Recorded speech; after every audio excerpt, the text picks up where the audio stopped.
welcome to the Auto Club Speedway in Southern California.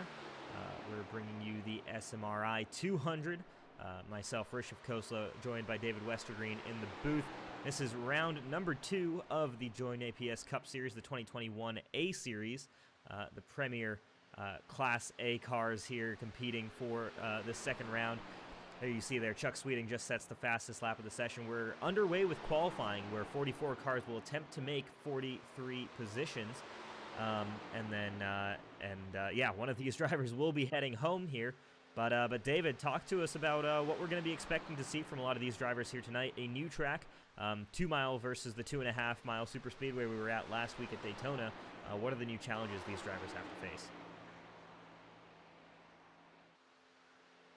He ran 84 lead changes, pack racing the entire time, experienced maybe 10 big crashes along the way. This race is much shorter. It's about half the distance overall, and these guys are going to be getting out of the throttle in the center of the corners. Auto Club is a track that eats up tires.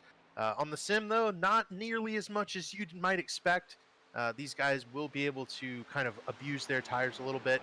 The fuel is going to be the main factor. Only 100 laps to decide this one.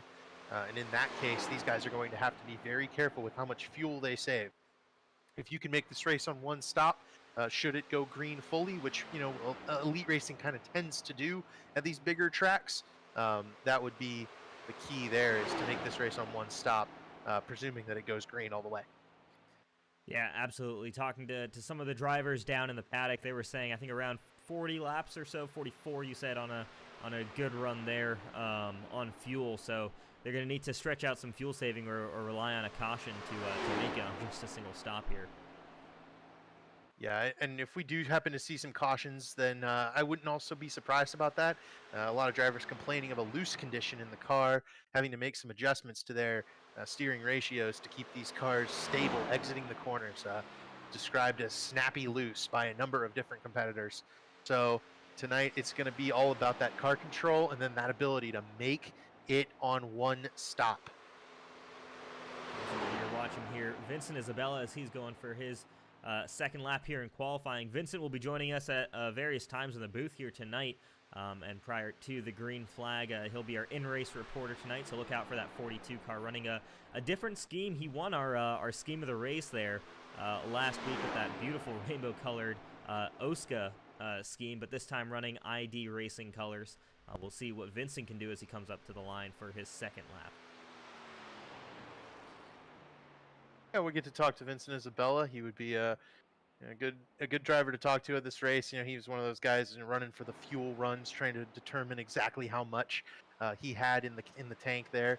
Has some great crew chiefs, including Vic Bloom, who ran our Truck Series race on Sunday. Vic did a great job working by himself. It's really difficult to work by yourself on these things. So, my hat's off to him. And he's the one who kind of brought us those fuel calculations. So, again, big thank you to Vic Bloom for everything he does for Elite. Absolutely, and for those of you watching or who have been longtime watchers here of the Elite Racing Leagues, you might notice the ticker and some of our graphics are a little bit different. I want to give a big shout out to Daniel Higgins and DH Designs there for setting this up for us. What an amazing job, and this is a great looking ticker we've got so far. We're going to continue to work with him on that. So great progress there as qualifying comes to an end. You'll notice we've got 9 cars on the grid. It is a quick little heat race that we've got going on here due to some iRacing settings. That means that I don't think you're allowed to have 43, or if you want to have more than 43 cars, I believe you're required to have a heat race. But do not worry, because the 43rd fastest qualifier is guaranteed entry, and only that car is allowed to grid for this event. Yeah, I think it's between Chris Jordan and Z Shandura as to who is getting sent home here. Think that the admins are going to be working that one out, and we're going to have to send one of those guys home this evening. Surprised that our Daytona 500 winner Matthew Weeks didn't qualify. Would have thought that he wanted to put a time down and kind of defend his title from last week, but maybe he's comfortable starting in the back here today. Yeah, reminder, Matthew Weeks has already locked that spot in the playoffs, but this is one of those tracks that you'd expect him to do well at. Obviously won at what's frequently seen as Auto Club's counterpart, Michigan, last season. So you'd imagine that 11 car will be fast here tonight. Maybe With the difficulty to pass, though, it is an interesting call not to qualify. Potentially a mistake in qualifying, or had to take care of something else. Some other issues puts Matthew starting towards the back of the grid here today. I believe that was the case. Yeah, he likely just maybe scrubbed the wall, or maybe even didn't want to qualify. You know, he is locked into the playoffs, and maybe it's a little early to start talking about playoffs and points. But Matthew Weeks already locked into our chase races. As long as he makes most of the races this season, he will be in the playoffs. And it does look like Chris Jordan is the only car we are sending home today. Disappointing for the ID Racing driver. We had a number of fast cars there on the open grid, including Marcus Fruchtnicht, Scott Crump as well. So yeah, it's a difficult task to make these races when you only have a couple of positions open, given that we have a charter system. Yeah, absolutely, and I think we've got 40 drivers with charters as well, so more than you'd normally see in the NASCAR Cup Series, and that just means that on any given weekend, if you don't have one of those charters secured, I mean, only 3 drivers are making the event. We saw how brutal that was at the Daytona 500 when we had 58 drivers attempting to make the start. A smaller crowd this week, which obviously makes sense since there were a lot of Daytona 500 entries, but still, it's really brutal for the guys who do just miss out on that and are having to race in every single week. These charters are extremely valuable here in the Elite Racing Leagues. And I have to praise Chad in the Elite Racing League for doing a charter system. It is, as we watch NASCAR have issues with the charter system. You know, Derek Cope was in a chartered car in the Daytona 500, and he went like 4 laps down in a 60-lap Daytona race. It's very, very much a problem in real NASCAR, but we are building a base here. We're building a league of guys that everyone can tune in each week and root for your favorite driver. And we want those drivers to be able to stay and compete. And we want to add new drivers every now and again, but we want you guys to have your favorites and be able to build a relationship with all these guys. So, you know, I'm loving that we've got this set up, and I think it's perfect for this league. Yeah, you've absolutely hit it on the nail, or hit the nail on the head there.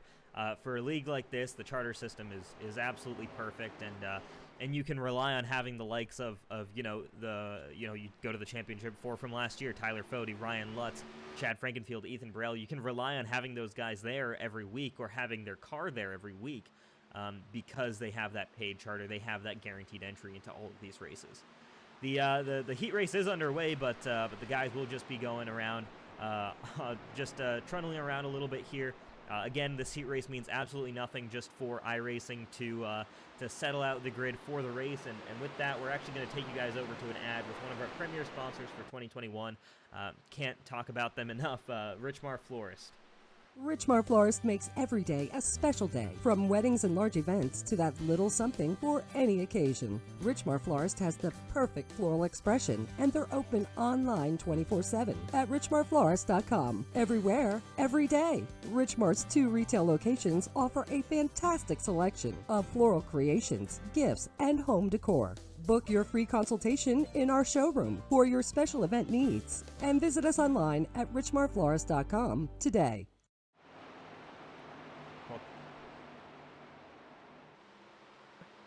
Welcome back to the action here. We're once again just underway with this quick little heat race. Johnny Thomas ahead of Brent Jones, ahead of Rusty Capel, but these guys should just be running effectively in the positions that they're expected to make the start in. This is, I believe, 38th on deck. Is that right? Am I doing my math correct? I believe so. Yes. The 39th through 43rd here. 39. Okay, yeah, there we go. So yeah, these guys will all grid up, and yeah, I mean, if you watched the Daytona 500 and that was your first race, some surprises there. Matthew Weeks, Johnny Thomas, 2 of the guys who were really in it towards the end there. Both of them running in this effective last car qualifier. Same with Brent Jones, came out of that Daytona 500 with a top 10 result. So a little bit surprising there, but yeah, I mean, we see these different types of tracks. Different drivers are strong at different racetracks, or potential issues in qualifying can obviously always change things up pretty significantly. But Johnny Thomas is going to come around and finish this heat race in the first position, and we'll get these guys ready to get gridded up for the actual main event. 100 laps here at the Auto Club Speedway.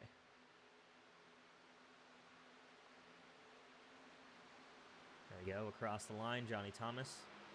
as Matthew Weeks throws in the fastest lap. I'm going to talk about a little bit here tonight, but I'm a big fan of some of these graphics that they're pulling in here, like that fastest lap one. That's a pretty cool one for us to keep track of who all is posting the fast laps and where they're at on track. That's going to be an interesting thing to keep track of here over the course of the night. R.C. Anderson did qualify on pole. He has qualified on pole a couple of times for these races, and that car is one of the fastest week in and week out. You have to watch out for him at these big tracks. Absolutely need to. And here's just a quick rundown of our grid as everybody starts to get moving. And before we do turn on the engines, we did want to take a bit of a more somber note before we got underway here. One of the driver of number 32, you might actually remember him from our production for the Daytona 500, sang the national anthem for us. Dustin Dewar, unfortunately, earlier this week lost his grandmother, and we wanted to just have, before we got the engines rolling, we wanted to have a brief moment of silence for the driver number 32 and his grandmother.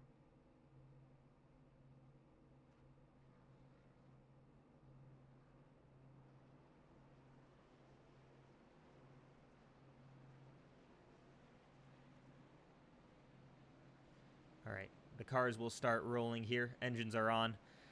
We'll get underway, and obviously sending best wishes to Dustin Dewar, and hoping things are good there, and obviously sending our thoughts and prayers to that driver. Dustin's one of the really good guys in this league, and we all love him. And he wishes that he wants to go real hard tonight and give it his best in that 32 car, for his grandma. So. We love you, Dusty, and we're praying for your family, buddy. Absolutely.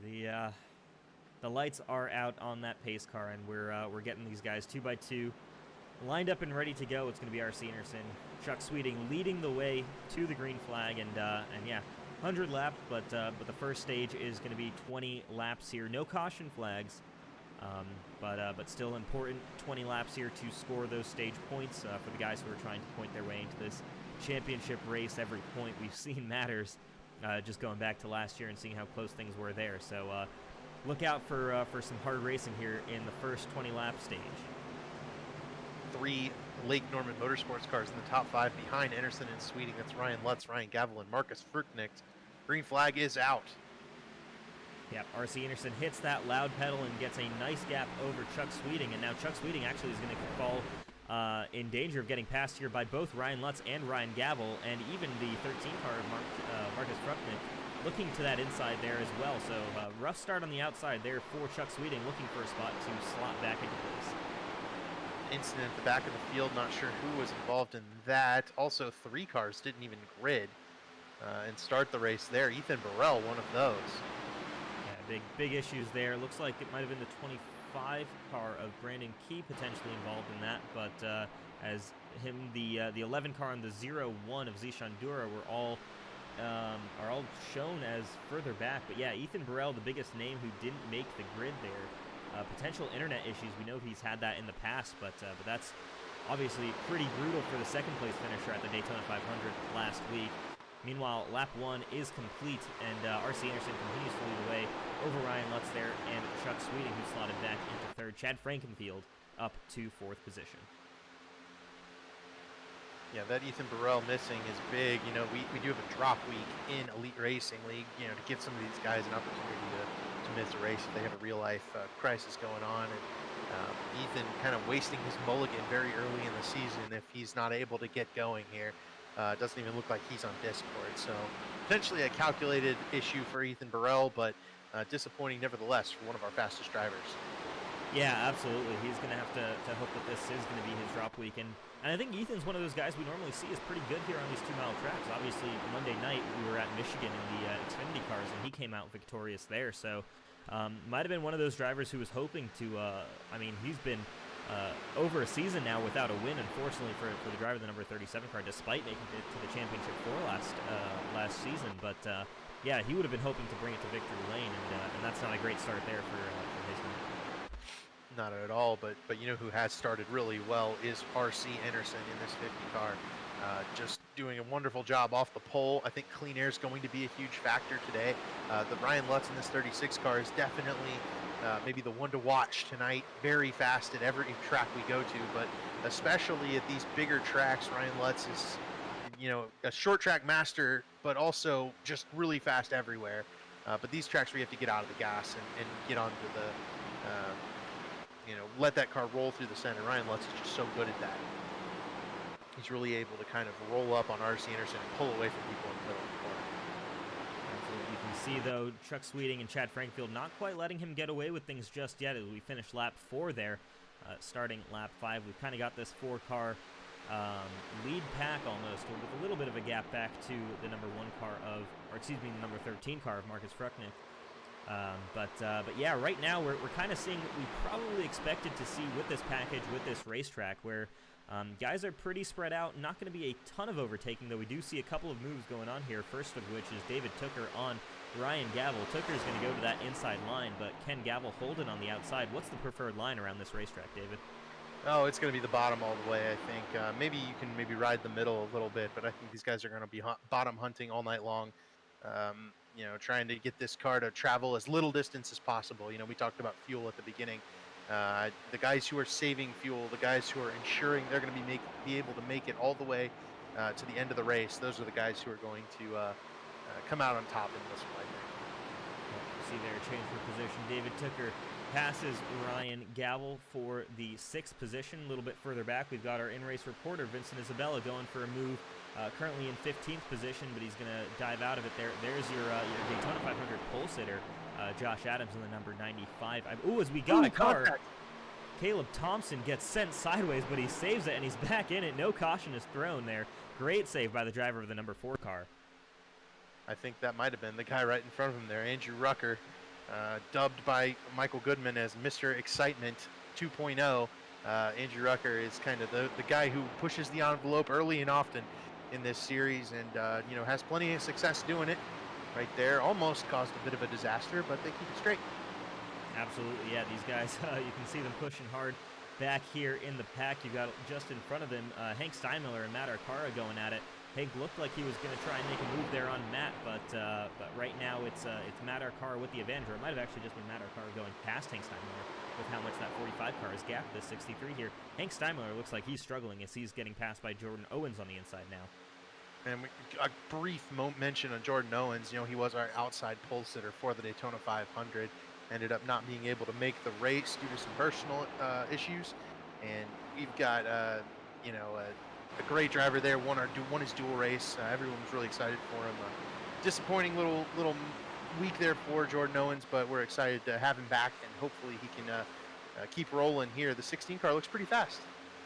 It does look very fast, and here we go. He's going for a move on the outside there of Hank Steinmiller, and he's going to make it stick. A great move there. He's going to clear that 63 car to the bottom. Unless Hank Steinmiller can get back to his quarter panel, he can. We've got a nice little 5-way scrap going on here for the 14th position by the looks of it, as Damian Leininger and Vincent Isabella are pushing each other hard up top. Damian and Vince are both, you know, pretty good buddies off the track, and Jordan just sends it through the middle there. Almost like the running side by side there between Matt and Damian kind of bottled up the field a little bit. Well, that's definitely a characteristic of this particular package, isn't it? Where you can run side by side, but man, oh man, it'll slow you down. You're pushing a lot of air onto those massive spoilers here, and you definitely, if guys are doing that up in front, you've got a good shot at catching them. Right, so you have to be careful, because then the guys who can catch you coming from further back will end up running you down with a very quick rate of speed that can cause some problems. But so far so good in terms of being clean for this race. 10 laps in, and maybe here on 10 laps we can jump to that horizontal ticker that Dan did make for us. I think that's a good time for it here. He did request it in the YouTube chat, as well as we have a top 4 feature. Yeah, absolutely. Top 4 feature. Let me see if I can get that thing running for us. See if that works there. It's a brand new back end, so apologies if I don't get it quite straight away. There's some buttons there we go. Oh, that might not be right. That's just 3 drivers who are out of the race. Unfortunately, not quite able to get that particular one to work.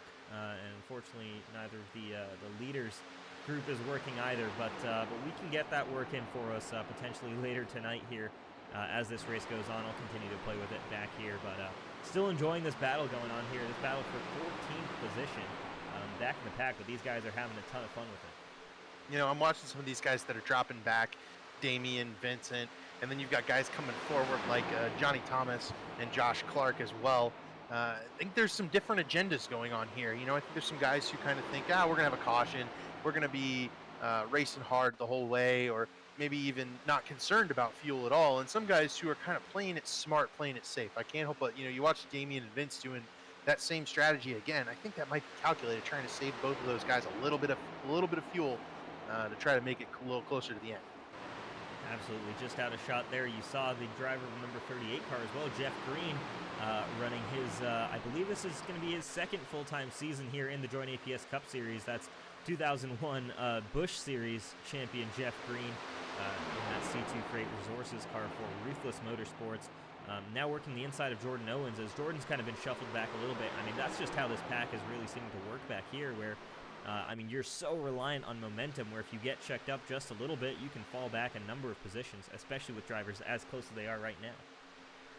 And Jeff Green has been improving gradually as we've gone here. He managed to pull out an Xfinity Series win at Daytona last year, hoping that Jeff Green could kind of get back on top and run with these top guys who are very spread out right now. I think the only movement in the entire top 10 was David Tooker passing Marcus Fruchnicht earlier in the race, and these guys are way spread out up there. Yeah, they're very spread out.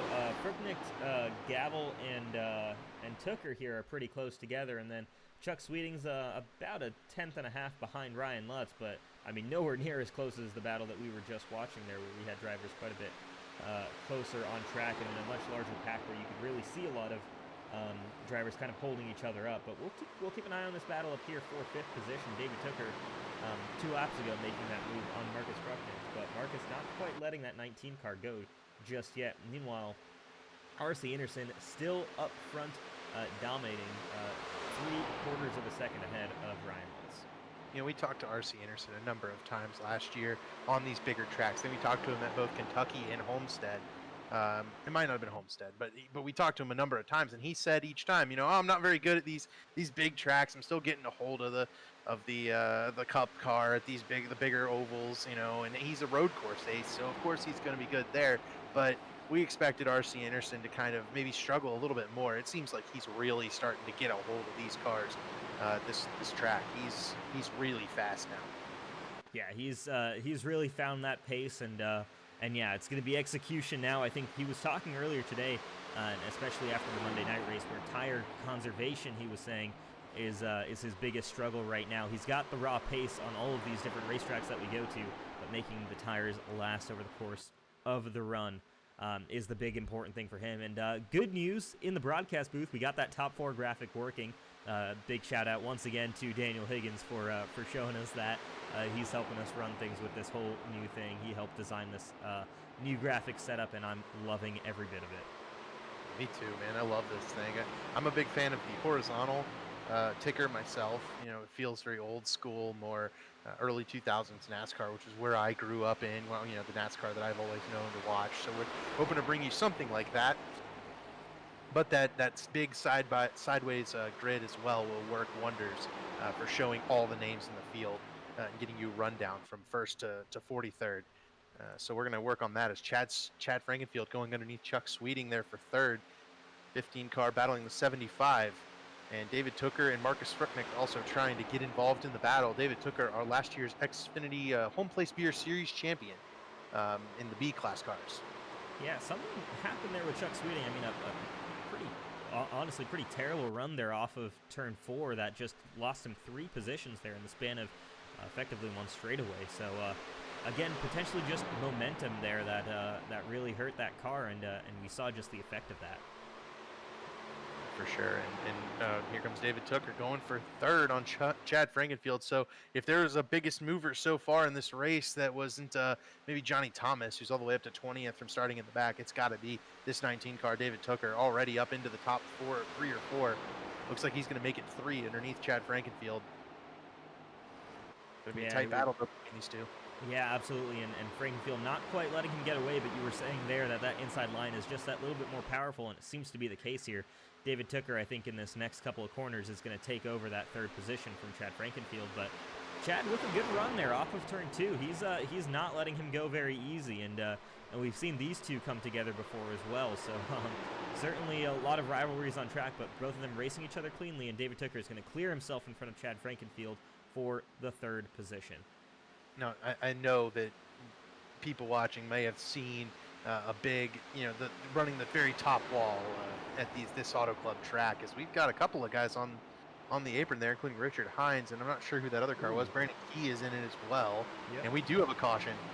There we go. The caution flag is out for an incident between Richard Hines, Brandon Key. We'll take a look and see what on earth happened with those cars. You can see the massive damage on Key's car. We'll head over to the iRace Online replay and take a look at exactly what happened between these cars. And so that will throw a big wrench in the plans for fuel for everyone there. It's going to be very difficult to make it to the end from here. In fact, I think impossible. 80 laps to go till the end of the race, and these guys are going to really have to plan out their pit stop coming up, I believe.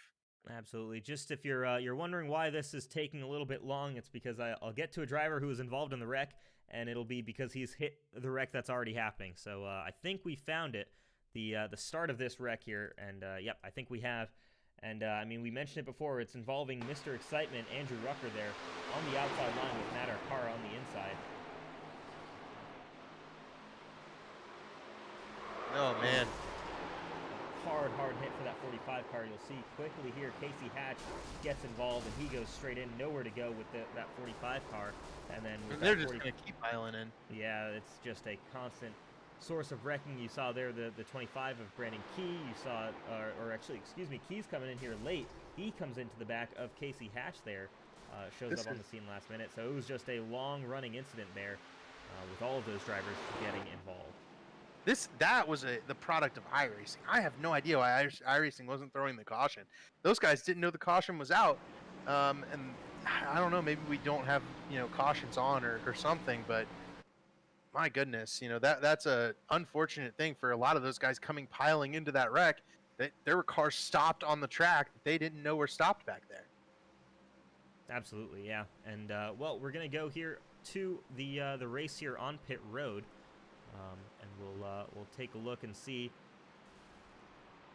the comparison here between your first and second place drivers, or excuse me, your first and second place drivers there. R.C. Anderson, Chuck Sweeting as well involved there, and we got Ryan Lutz a little bit further back. Let's see how long these pit stops are taking these guys. Should be about 14 seconds. You see there, 14.6 for R.C., but that first pit box gives him a huge advantage coming off pit road ahead of Ryan Lutz.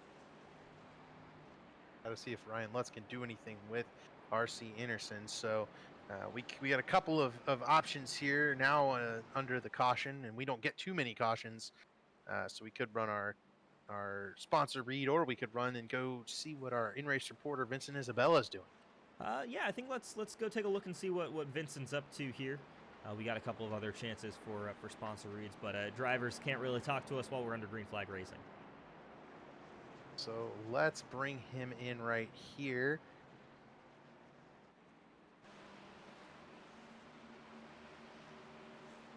And Vincent, you got a copy, buddy? Yes, I do. Well, Vince, we saw you kind of drafting with Damian Leininger there down the front straightaway. Were you trying to kind of give him a boost or save some fuel for yourself, or what was going on there? That wasn't drafting, I'll be honest with you guys. That was sending a message. I was getting run like an idiot around these parts, so whatever. Gave him the bumper a couple times. He wanted to try to right rear me going into the corner, so know how to do it without wrecking someone. See where he ends up in this race. Copy that, man. Well, it looks like he's going to be restarting here, actually, right behind you. So can't quite seem to get away from that 12 car. But yeah, talk us through some of the challenges there. Obviously, that first stage done and dusted. What did the car feel like, and obviously, yeah, what are the biggest challenges you guys are feeling out right now? 22 laps completed. You're going to have to make another stop to make it to the end, of course. 1 stop will put us to the end, but no, the cars are loose. 2 stop, 3 stop. We're going to have to People are having issues controlling them apparently, so it should pan out. We'll be fine. And that wasn't the stage. The lobby's messed up. Oh, is it? 10-4. Yeah, 10-4 on that, Vince. We'll send you back to your crew down there, but good luck for the rest of the way, man. We look forward to talking to you again. Thanks. Yep. Hopefully I'll talk to you after the race. Yes, sir. That was in-race reporter Vincent Isabella. And yeah, I think the caution flag then may not be on. They may need to be throwing manual caution flags, which definitely an issue for this lobby. You saw how many cars piled into that wreck. That really was more of an innocent single car wreck that just turned into a lot more than it needed to be there. So pace car is off here, and we'll get restarted. Yeah, pace cars the lights are actually still on the pace car. Looks like they're going to add another lap here, extending this caution one more lap. One thing I did want to also mention, just to kind of add a little bit to some of the issues they're having with the lobby, is apparently the fast repair is still on inside that lobby. I'm sure the race officials will monitor that. Obviously, drivers who come in with some pretty significant damage and get that repaired instantly, that's very easy to spot here in iRacing. But yeah, not ideal. Something up there with the lobby in iRacing causing some issues tonight.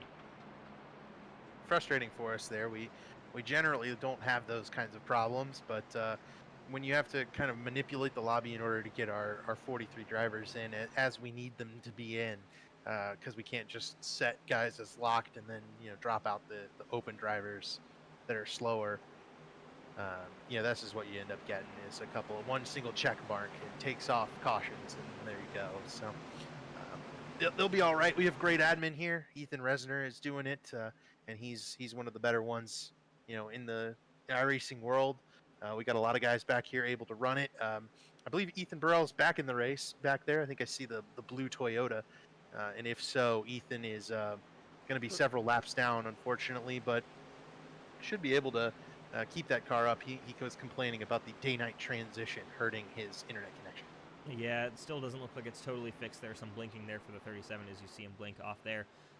The grid was not super organized there as we're coming back to green flag here, so we'll see if guys get together and just how aggressive it is on this restart. Seems like there's some issues as well as some tempers flaring here on track right now already. I know a lot of drivers were pretty upset about that caution flag not getting thrown.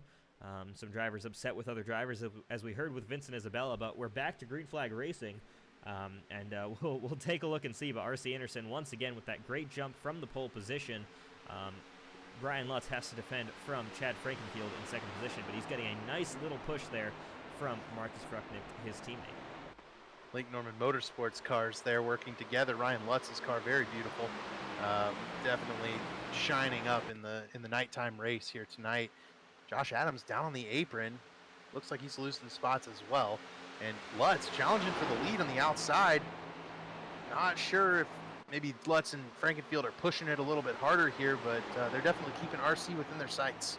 Yeah, I think what this caution's done for these drivers, though, is it's given them that option to now just push all the way to the end where, I mean, they've got 80 laps to complete. You can push the car for 80 laps and have that split pretty nice and evenly as a one-stop race. So right now that seems to be the game plan for these guys is just go for it, as R.C. Anderson now under attack by his teammate, Chad Frankenfield. Yep, Ryan Lutz loving every second of that. He wants to be able to take one of those guys and try to get by both of them in one corner if he can. Definitely a good battle here at the top of the board between R.C. Anderson, Chad Frankenfield, Ryan Lutz, Marcus Frucknick. Absolutely, yeah. You see Lutz coming up to the back of that 15 car. They're not quite there yet. As here we go, they finish lap number 25. But the boost that Lutz is probably getting from that 13 car here, those two working very well together. And Tyler Fody, one car back from those two as well, could join in. We can have 3 Lake Norman Motorsports cars lined up and ready to slingshot their way up to the front. Yeah, 4 right there is Ryan Gavel is right behind Tyler Fody now. Oh, yeah, as well. you're right. So 4 Lake Normans in the top 7 there, but right behind 2 Richmar Flores Racing Fords in the R.C. Anderson and Chad Frankenfield cars. And Ryan Lutz there just making up time in the center of the corner. That's just what he does. Yeah, absolutely. Here we go. He's to the quarter panel of Chad Frankenfield now. He's got the inside line, and he's got the help and support from Marcus Frucknick there in that 13 car. Can he make the move? He's going to have that preferred line into corner number 1. Ryan Lutz goes for the second position on Chad Frankenfield. he's going to get it easily there. Frugnick going to try to take third from Chad. A little bit loose on the bottom if it's that 13 car, but he's not going to be able to get there. That little loose condition is allowing Chad to get back by. We saw Chad cross over on Lutz before this. We can just see if he does that again, though now Lutz able to kind of hold Bay there in second spot. Wonder if Lutz is maybe riding, trying to let R.C. Anderson wear out his stuff a little bit, but we've seen Ryan Lutz drive up to the lead whenever he wants to in some of these races, and then be able to save his stuff from there. Looks like Ryan Gavel may be struggling a little bit back there in about 7th or 8th, falling back there. Looks like Andrew Rucker now into the top 10. Yeah, Andrew Rucker, after being involved in that first caution there, back inside the top 10, running 8th position here, just got past Ryan Gavel. Again, could just be one of those cases where Gavel got a poor run there off of one of the corners, and we saw that just completely throw him back into the hands of David Tooker, Andrew Rucker, and Colin Fern as well, who's done a brilliant job here making his way up to the 10th position after starting, I believe, towards the back. I think he qualified up there. I think did he qualify up there? He was an open car, so a little bit confusing there. Oops. But no, still interesting to see. We'll see if Gavel's able to get back up to these guys, but or stay with the 19 and the 64 though. But yeah, that certainly separates some of those Lake Norman Motorsports cars. Though Tyler Fody doesn't seem to be getting past Chuck Sweeting anytime soon. Chuck's doing a great job there, a stout job defending that 5th position. Fody and Gavel, I was talking to him before the race, and both of them were kind of saying they were 6th to 10th place cars, so not super confident in their ability to push up and challenge R.C. Anderson, Ryan Lutz, Chad Frankenfield for the lead in this one. But I've seen stranger things than Tyler Fody, being a little underconfident for what that 40 car can do. He's always very fast at these tracks, and we've seen Ryan Gavel get better as the race goes on a number of times. So both of those guys are by no means out of this race. Absolutely, yeah. I mean, and we want to talk Tyler Fody. You talk about a track like this where tires are going to be super important as they lap the slow car of 25 car there of Brandon Key. I mean, and that's actually giving Tyler Fody now a chance as it checks up Chuck Sweeting, and Tyler Fody slides on through 4th position, or excuse me, 5th position. But yeah, I mean, Tyler Fody running these long runs where you're going to need to get 40 laps on these tires. That's one of the places he's best at, and we talk about that all the time. Look out for Fody on the long runs. He's now clear of Chuck Sweeting, and meanwhile, Marcus Frucknick is trying to pull Chad Frankenfield off of that podium. Yep, good battle here. Twin side-by-side battles in the top 10, as we saw there, and then Ryan Lutz is really closing in on R.C. Anderson as well. Battling up here in the top 10, and you can see the snarling pack behind this group. They've been able to really separate themselves. Colin Fern now 2 seconds ahead of Gerald Campbell. So the top 10 kind of holding bay on the rest of the snarling pack back there. But for now, Chad Frankenfield also able to hold off Marcus Frucknick in a similar way, though these front two kind of pulling away from Chad in 3rd. Yeah, and we've kind of got a bit of a mirror situation here between 1st and 2nd, and then the battle for 3rd and 4th there, as you've got a Richmar Florist Esports car leading from a Lake Norman Motorsports car, and man, oh man, that Lake Norman Motorsports car of Marcus Frucknick almost gets into the back of Chad Frankenfield, but he's going to have a run here, potentially, not quite. He's going to have to tuck in behind Frankenfield once again here on this back straightaway, but he looks faster than Chad right now, at least by my eyes, and that's certainly important here. It's going to be tough to pass, but he's showing that he's got the chance to make those moves if he can, if he's given the opportunity. Marcus is somewhat of a newcomer to our series. He's been in and out for a year or two now, various off-track stuff going on, and things that are off-track are, I think, always more important, than kind of the e-racing world. But we're really glad to have Marcus back. He's definitely, a guy who can challenge this front group with Chad and Ryan Lutz, R.C. Anderson. So, good to see him here. Good to see him run well. Got his teammate Tyler Fody, bearing down on him now. See if he can, kind of hold his own. I'm willing to bet he can. He's a good driver. Absolutely, yeah. I mean, Marcus helped Lutz get up to that 2nd position. Fody might be helping Marcus get up to the 3rd position as well. There's tends to be quite a bit of teamwork within that Lake Norman Motorsports chat, being a part of that in the past. They tend to like to work together, especially when it's just trying to get all of their cars up to the front, and then it's a free-for-all. Yeah, I mean, you think about it, on Sunday, we did that exact thing, both, I'm technically part of the Alliance, and you were in our group as well in the truck race. Teamwork brought them to a 5-car tandem at the front of the field that It resulted in a Hank Steinmiller win, and I bring him up because he's the second car in the second pack in the 63 car, running 12th right now, right in front of Josh Robbins, Shane DiMantova. Some guys here kind of making their way forward, and I look at back in there. Johnny Thomas in this 09 car continues to move forward. He started all the way in the back, was in that heat race, remember, all the way up here into 15th spot. So really good run for Johnny Thomas, cutting his way through the field so far. Yeah, that Manscaped car is scything its way up through the field here. He's trying to work on the back now of Shane DiMantova, trying to find a way, and that's a nice variation of the OSCA scheme that we saw from Vince. A different base color and maybe some different graphics on it, but a good-looking car nonetheless. There, I'm loving the things that Vic Bloom is coming up with for these OSCA cars. Yeah, Vic's a stellar car designer. He's so good. And you know, we didn't get to see Chris Jordan's. Chris's car is really good as well, but you know, hats off to Vic. But I do like this Manscaped car. You know, I am part of the ID Racing squad as well, so maybe giving out the pain of the race to the ID Racing squad every week's not the best way to go about things if we're trying to be unbiased out here. Fair thing. Looks like something happened to RC Anderson back up at the front. Oh no! He's dropped off the lead. I'm gonna switch back to the iRace Online replay and see what exactly happened there, as RC Anderson was passed for the lead. Ryan Lutz just finally ran him down. Definitely want to get the lead change on the broadcast, I think so. Absolutely, it was a side by side there. Ryan Lutz gets alongside RC Anderson, and this actually went on for a couple of laps while we were talking about that battle a little bit further back in the pack there. But there you see Ryan Lutz gets past there at the start-finish line. This is a replay.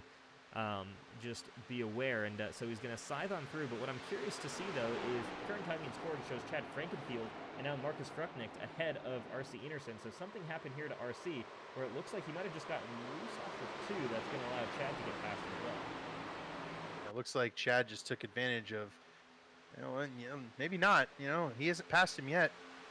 Yeah, perhaps RC burned up his tires, going for the lead back here on Ryan Lutz, but even still, I don't know. This 50 car something must have happened in the last couple of laps here, because he's already lost 2 spots, and he's about to lose a third to Tyler Fode. Yeah, and I think with the aero dependence of these cars, I mean, we were talking, and here we go. This was the move that Chad makes to get past RC for the second position. You know, you're okay, and that's how RC goes down to third, and now is about to lose 4th as well to Tyler Fode. So the problem that you have here is if he burned through those tires, and we were talking that might be RC's biggest weakness right now in these Cup cars, you burn through the tires, you're okay when you're still running up front, especially if you're burning through that right front a little bit more because you have nobody in front of you. But as soon as you get behind these guys, there's a lot of aero push on these cars, and so that might be exactly what RC Anderson is feeling right now that he's got a couple of cars in front of him. 3 wide for 4th spot here in the Elite Cup Series. Tyler Fode in the middle, RC Anderson outside, Chuck Sweeting on the inside. Chuck doing that smart veteran thing, letting those guys kind of battle it out amongst themselves now. Thought better of it. Brilliant move by Chuck Sweeting, and I say that every time about Chuck whenever I'm interviewing him. He's really smart out there, you know. He does the right things. Raced with him plenty in the times that I've run in Elite, and he's always a really respectable competitor to run there against. Really enjoy running with him. Can't compliment him enough. He always does a great job in that 75 car. Yeah, absolutely. Chuck Sweeting, you want to talk about a driver that you should try to follow the example of it would be Chuck Sweeting. Thoughtful and considerate approach to every single race, and he always finds his way up towards the front by the end of these things. It's a dangerous thing when you see that 75 car qualifying second like he did here tonight. He's very much a threat for this win still, as he's running right now in the 6th position. And you might say, David and Rish, you know, Chuck Sweeting, he's only 6th. He's not as fast as Ryan Lutz or Chad Frankenfield right now, and I would agree with you. But Chuck Sweeting uses his brain in ways that we are not ready for. I've seen him steal more than 1 win away from a lot of these Ryan Lutz, Chad Frankenfield types in this series. You know, last year he won the Rock by taking 2 tires. It's the kind of thing that he can just do. So we got to be on the lookout for that 75 car throughout the night. Absolutely. We'll keep track of him, but right now we should be keeping track of this three-way battle we've kind of got going on here for the lead. Ryan Lutz hasn't really been able to check out on the likes of Chad Frankenfield and Marcus Frucknicht, and both of them are drafting the heck out of this 36 car down this back straightaway. And yeah, Ryan's having to take some pretty defensive moves there heading into turn 3 as he's trying to block any kind of run that Chad Frankenfield's able to get here. Ryan Lutz will tell you he's not near as dominant on these big tracks as he is on the short tracks. Guys like Chad Frankenfield, Marcus Frucknicht, Tyler Fode, Chuck Sweeting, and R.C. Anderson even can all run with him and outrun him at times on these bigger tracks. And you see here Chad going for the lead on Ryan Lutz, but Lutz that's what Lutz knows he has to work on as a competitor, and it wouldn't be any fun if you just won every race by 10 seconds. Absolutely not. We want to have some nice side-by-side battles like this all night long, and here we go. Chad Frankenfield with that preferred line now on the bottom, but support on the top for Ryan Lutz. We'll see how this balances out, but Marcus Frucknicht is going to kind of take a little bit of a middle ground, but I think as we go back to this front straightaway, he'll go back to support his teammate in the 36 car. A difficult choice there for Marcus, and Tyler Fode a little bit too far back to do much about that. Chuck Sweeting is up to 5th position. We wanted to keep track of that. He's past R.C. Anderson as well, who's dropped down to 6th and is under fire by Andrew Rucker as well right now. But yeah, these guys are still side by side going on here.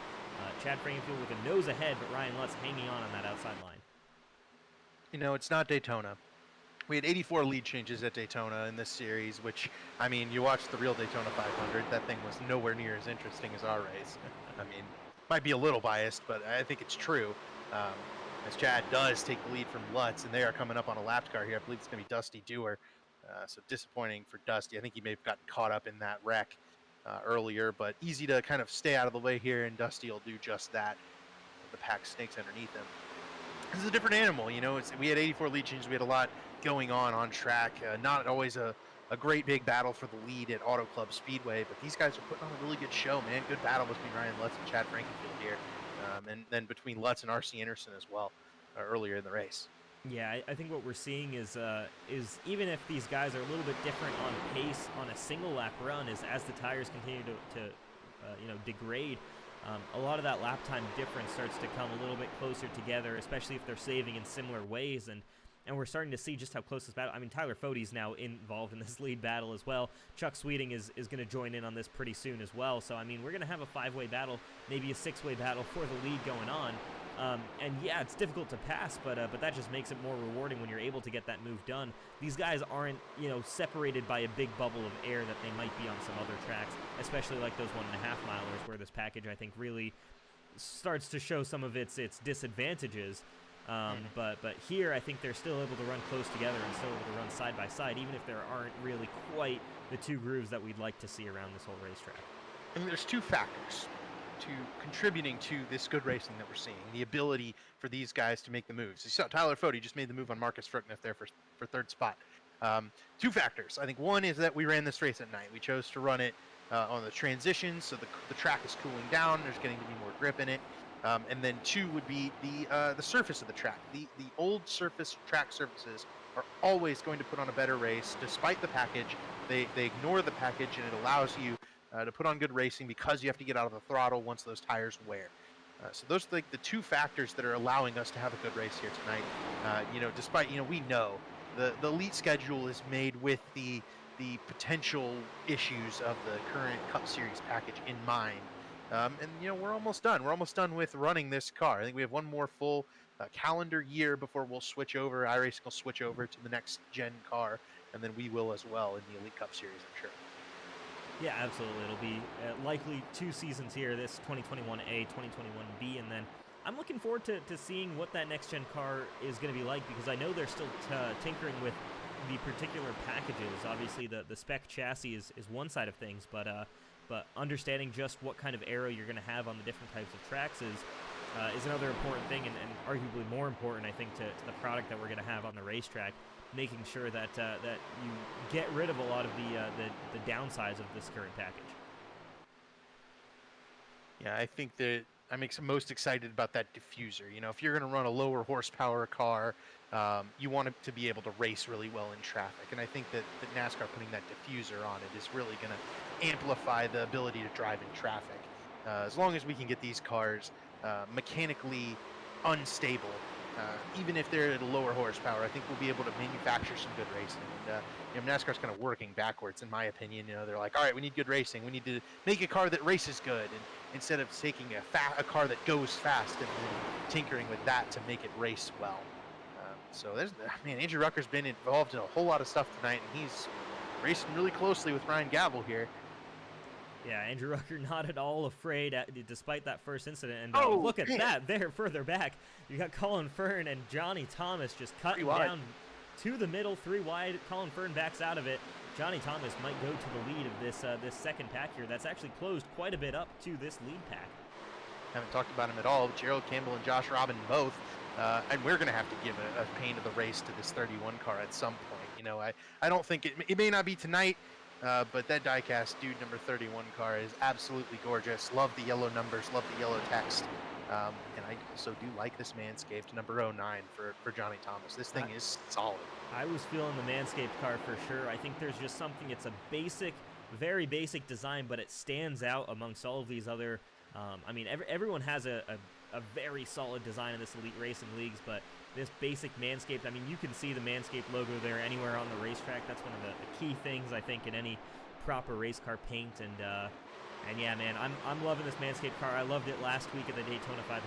I'm willing to give it to the Manscaped car this week. I think I'm with you. I'll be happy to advocate for that. The Manscaped car looks good. It's running really well. Johnny's up to 11th after once again starting the race way in the back of the field. And he's brought it all the way up to 11th. And we saw Johnny make the playoffs last year, have an opportunity at Talladega and blow the motor on it. And this year he's out for blood. I'd say he's trying to get that kind of revenge on the league for he kind of had that chance last year and just it never materialized for him. So I'm looking forward to it. I think we're going to see this 09 car. If we're not going to see it in victory lane, I think we'll at least see it in the playoffs. Yeah, and the big difference for Johnny Thomas this year is for those of you who remember him in that 81 Chevy, he was an individual team, an individual car last season. We had some sparks fly up a little bit up the road, but I think that might have just been a car bottoming out there in the nighttime as Hank Steinmiller and Andrew Rucker are still going at it up ahead. But he's now got a team to work Johnny. with. Yeah, here comes. But no, he's got that Richmar Flores Esports group to work with this year, and that's, to me at least, already shown a pretty solid improvement in his pace. We saw just how good he was at the Super Speedway, and we're seeing just how good he is here tonight at Auto Club. I want to see how he fares at the other types of tracks we go to. So primarily we've got the 1.5 milers, the 1 miles, and then the shorter than that there. But yeah, right now I'm loving the look of this 09 car. He's very much, in my eyes, he's one of those guys who I'd almost be writing in right now saying that he should be making the chase there. But there's a lot of guys that have a very good shot, and we could see things go very wildly different ways as this season progresses. No, I think I have about 20 guys that I'm like, yeah, they should make the chase. So maybe even 25 if I'm counting some of the guys who were close last year, like this, I think, 64 car of Andrew Rucker. In our in-race reporter, Vincent Isabella, neither of them made the playoffs last year, and then Vincent was in the top 5 in multiple races coming down the stretch. Rucker currently in the top 10. Rucker tends to, the issue with Rucker tends to be himself. He's just got to not beat himself and keep that 64 car clean, because when he does, man, it's a rocket ship every single time. Absolutely, yeah. Look out for the 64 car. Certainly a threat for race wins in the future. I think it was, you're asking me to go back a little bit. Was it Wilkesboro? It was Wilkesboro, where Rucker was in that contention for the lead, fighting for it all the way to the very end, before that race ultimately went to Joey Bailey. But yeah, look out for the 64 car. When we get to short tracks, or honestly any track here, running 9th position right now, and it's a pretty solid lap times. I just saw a flash of him going by there on the screen, but I'd love to maybe take a look back to him. Colin Fern, I believe, is pitted. I believe in that 86 car, he has short pitted the field and gone after. He's 33rd there on the board. Going after, I think, a little bit of a short pit strategy. First car to do so. Yeah, that's gonna be a tricky one to make there. 46 laps he's gonna have to do on this fuel load here. He's probably pitted on the very first lap of that window, if at all. He might be hoping as well for something there to help him out. But yeah, Colin Fern was inside that top 10 fight, and that could very well catapult him quite a few positions higher in the order, assuming everyone's coming in pretty soon here. But I wouldn't expect to see too many cars in until about lap 60, 65 here. I think I'm with you on that. These guys are going to wait it out for potential caution. We have seen that as the run has gone on, the caution has kind of come out a little bit, happened on Monday, and it may yet happen again today. Chad Frankenfield has been able to hold these Lake Norman cars at bay, and it's funny because Chad, we had him on our happy hour show before the Daytona 500, and he said he didn't like drafting with those Lake Norman Motorsports cars. Outright said they're out in it for themselves. And then on Sunday, the Lake Norman Motorsports trucks went out and finished 1, 2, 3, 4, 5. So, but with drafting with themselves and playing a part together, but kind of hanging everybody else out in so doing. In that, Fody and Lutz have both kind of not taken offense to it, but said, hey, we work with people, we're okay, but we also want to be fast. We want to win the race. Here they are, second and third, trailing last year's champion, Chad Frankenfield.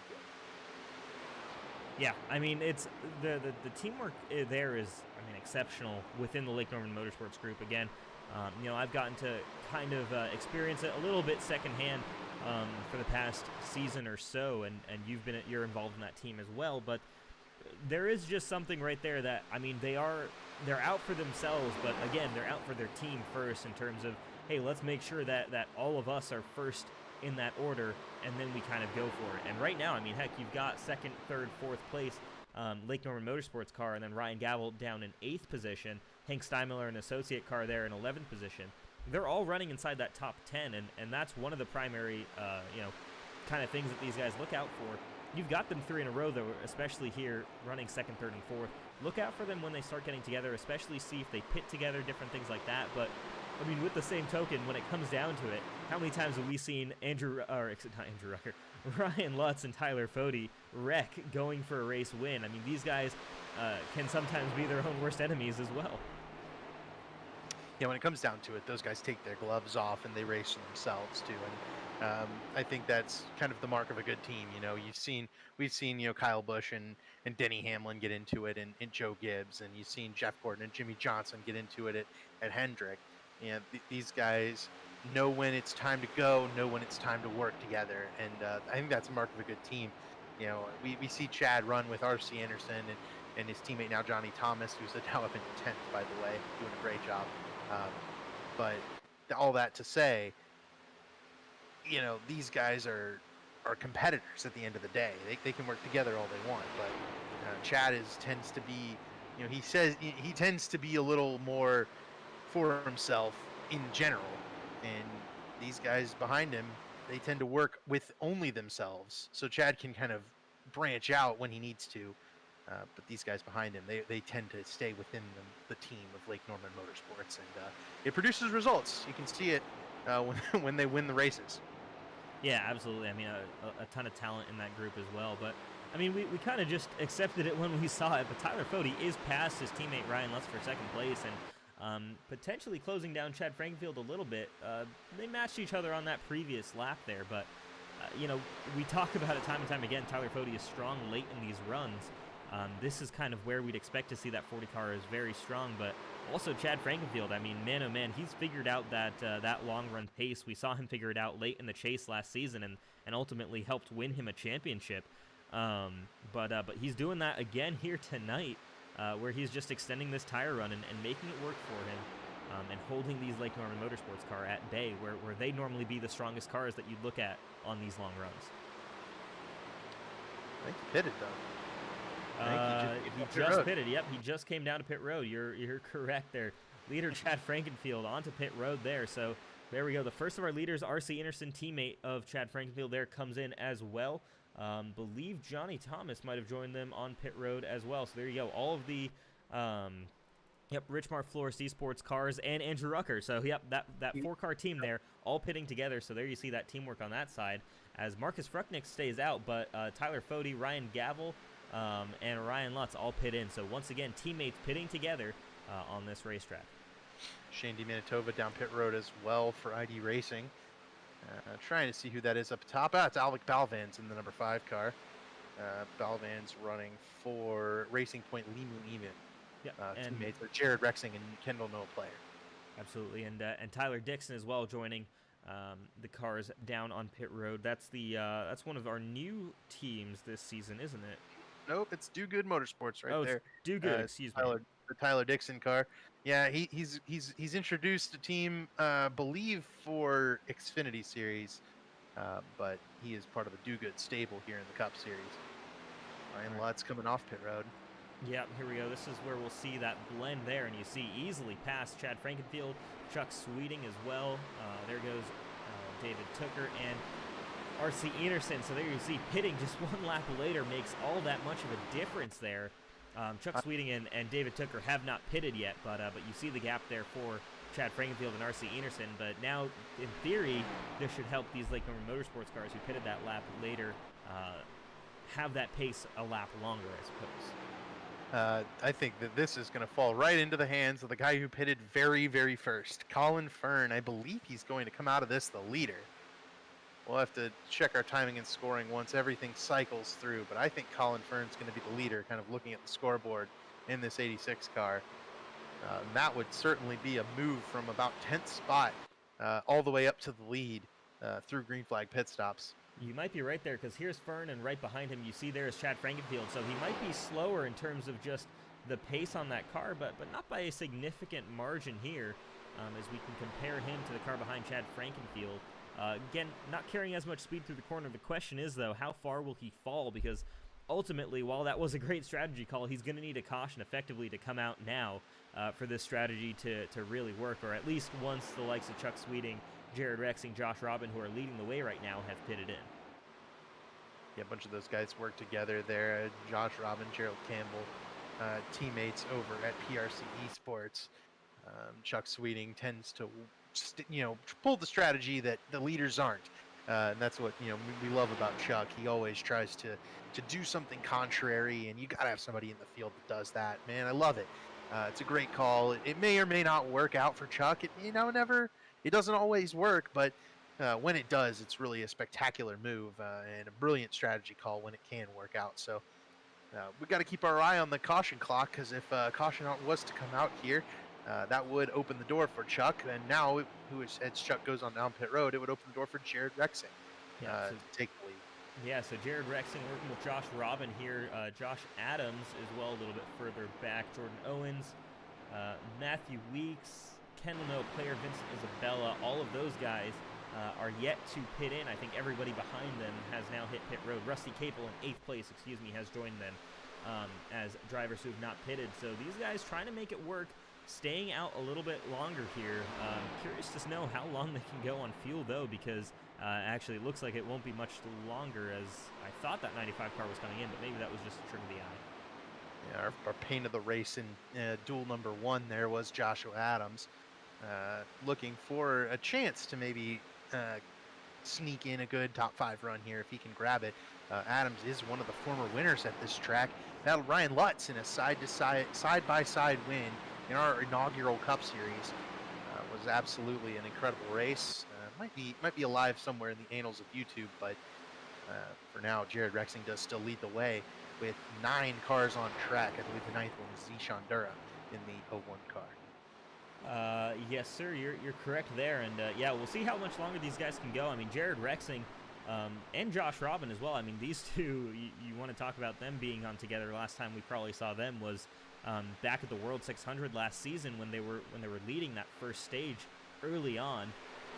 But yeah, right now Josh Robin, Jared Rexing, both doing a great job here. Jared Rexing, reminder, he was in that championship hunt pretty late into last season and very nearly pointed his way into the Final Four after just scraping his way into the chase as a start. So a lot of momentum behind that 10 car here, and he's hoping to continue the strong finish he had for the 2020 B season.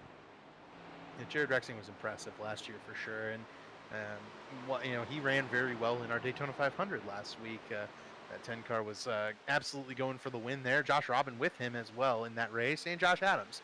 So all those guys, and Matthew Weeks here in 5th spot. He hasn't pitted either. all those guys were challenging for that victory last week, though it went to Matthew Weeks at the end of the day. Absolutely, as we're waiting to see how things fare out for Colin Fern. Unfortunately, he's fallen back behind the likes of Chad Frankenfield, Tyler Fode, R.C. Anderson, and Ryan Lutz. The pace wasn't quite there in that car. Those guys have found a lot of speed. As here's this battle for the effective lead of this race. Chad Frankenfield leading Tyler Fode, just with R.C. Anderson hanging around in third position. When those leaders come into pit, this should be the battle for first position. Yeah, that's absolutely what's going to happen here, but I'm interested to see Tyler Fode really gaining on Chad Frankenfield right now and putting pressure on him. If Fode can get around Chad, it seems like fresh air, clean air rather, is like the best thing that you can have here at this track. Auto Club, that's the case in real life too. Auto Club, just that clean air. If you can break free of the draft, man, you're golden, and you can build up a 5-10 second lead. In this race tonight, no one's been able to do that. No one's been able to break clean of that draft, but whoever has been able to get to the lead has been able to hold it for a number of laps. Absolutely, and Tyler Fode's going to try once again around the outside there. Not quite able to get to the side. Or he might actually be there. He's got that run now. He's got the run to the side of Chad Frankenfield. He has to take the long way around, but the speed seems to be there with that 40 car. This is a power move by Tyler Fode. Going the long way around, the slower way. These cars won't run the top like you've seen on at Auto Club in the past. But Fode able to kind of keep Chad at bay right there. Unable to fully make the pass. If he's able to completely clear Chad Frankenfield on the outside, this would be a massive move that might change the complexion of this race going forward. As a lot of those guys have pitted in front of them, this is now the battle for fourth. Yeah, they're still side by side though, which is pretty crazy. Just the runs that these guys are getting and just how great this racing is. Right now, it's Kennel player Matthew Weeks, Vincent Isabella who lead the way. Tyler Fode with a nose in front of Chad down the back straightaway, but once again has to take that less than perfect line around this turn 3 and turn 4, and that's going to hand the advantage back to the 15 car of Chad. What a great battle we've got here for the effective lead of this race, 72 laps in. This battle is both showing the qualities, the positive qualities and the negative qualities of this package. These cars are so stable, Fode can't really affect Chad's car on the bottom, and Chad can't really affect Fode up top. They're basically just kind of deadlocked in a heat, but we do have this ability to run close together because of that, and these guys are able to put on a good show and run side by side. Even though, it would be cool if these guys could affect their cars a little bit more with this running together. Actually use something to make a pass, but as it were, Chad's going to hold on because he had that preferred line. Tyler Fode's going to have to find another way around that 15 car. Yeah, absolutely. We'll take a brief second here with this fantastic battle going on here. Hopefully these guys give us a bit of a chance, or maybe not. Actually, before we go to that, we'll have Tyler Fode now going to the bottom of Chad Frankenfield. Not quite able to get there and may actually lose some momentum now to R.C. Anderson, who might make a pass for the second position as this battle for the lead gets pretty intense here. Jeez. Big block from Fode on Anderson there. Probably not something that RC's thrilled about, and yeah, he's going to have the inside line. You wonder how much tire Tyler Fode wore out on the outside lane there trying to challenge for the lead. Yeah, we'll see here what happens between Fode and Lutz now, as Lutz has kind of been hanging out behind these guys as well, to see what he can pull off later in this run. He might try and get past his teammate there to go for a run at these leaders, but right now it is Richmar Florist Esports versus Lake Norman Motorsports up front.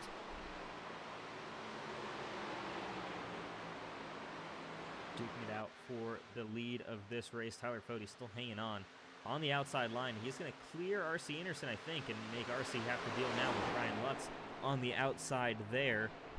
If Lutz can get through, that could be potentially the help that Fode needs, where he's not in a Richmar Florist Esports sandwich. Though, of course, RC wants to make sure that he's able to stay there to help aid Chad Frankenfield if Tyler Fode's able to come back to the rear of that 15 car. Okay, you can see that side-by-side battle really drags those two away from Tyler Fode and allows him to clear up and try to run down Chad Frankenfield. But could be the moment of the race right there, was Chad holding Fode back on the outside lane all the way up next to him, making that charge. That could be your biggest moment of the race right there. It depends on how well Fody's able to save tire and run Chad Frankenfield back down. Yeah, absolutely. We've got this battle though going on here side by side, just pretty much a carbon copy of what we saw between Fody and Chad. This time though between Ryan Lutz and RC Enerson, with Lutz trying to find his way past the driver of the number 50 car on the outside lane, trying to just make that work. He's getting the runs off of 4 and 2, but down between in the middle of these corners, just don't have the run on that outside line. Yeah, this car does not carry momentum near as well as a car with much higher horsepower. That's what allowed those guys to run the top all those years. When we saw such great racing at Auto Club from like 2010 to 2014 or 15, we saw a bunch of great races all in a row at this place, and it's a little bit more difficult now with these bigger spoilers. But in the online world, there isn't so much issue with the airflow blocking that ability to make runs. You see here Ryan Lutz underneath and around RC Enerson. Great job crossing over RC and move Ryan Lutz back up into third. Yeah, then and to kind of add to that a little bit, this may be the last time these Cup cars see this particular layout of the Auto Club Speedway, because am I correct in saying, have the plans gone through for that the Speedway to be converted now completely to a short track? Yes, they have, although I am not entirely sure whether or not they're going to finish it in time. I think that's maybe the question then, is whether or not they get completed on that new Auto Club short track, which I'm very excited about. I hope it'll be a great addition to the NASCAR schedule, and I'm certain the first time that thing gets added to iRacing, Elite Racing will be on it, and we will be there. Absolutely. Running for sure.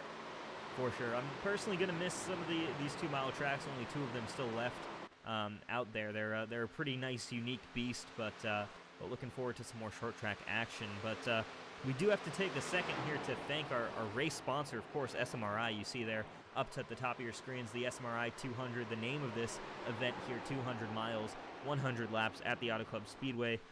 Wanted to shout out SMRI. They're an independent record label and media company that exists at the intersection of creation, media, and technology. Now they focus on delivering comprehensive digital content with organic media for all your digital needs, and they also provide multiple avenues of content consumption, making sure that you're always in control. As a provider, SMRI offers a unique, ever-growing catalog to fit your needs for any bespoke media desire. Check out SMRI. They're great guys over there, and thanks for them for sponsoring a bunch of races this season in the Elite Racing Leagues, as well as title sponsoring an entire league, the SMRI, of course, Grand Nationals series on Mondays in those B cars. That as well, and they sponsor, I believe, Matthew Weeks, Josh Robin, and Jordan Owens. So 3 of our Cup Series cars sponsored by SMRI. They're a great team, and they do great work for us. So we're definitely thankful for them. We'd also like to thank C2 Freight for everything that they do for us. C2 Freight offers complete freight management services. They're ready to meet your needs with qualified carriers in their database. They're capable of handling shipping of every type of goods. From perishable foods to office equipment, whatever you need to ship, they have the necessary equipment, including flatbeds, double drops, vans, tankers, refrigerated equipment, multi-axle heavy haulers, dump trucks, auto carriers, and intermodal containers. They also offer electronic data interchange services, which allow shippers to keep tabs on their shipments throughout the freight movement process. Please contact C2 Freight for more information. And they sponsor Jeff Green's car, as well as a number of other things in the series, races and whatnot. So this is a great team, and those guys are awesome. They do a lot for us, and we're really proud of them. I think we've got a battle for the lead.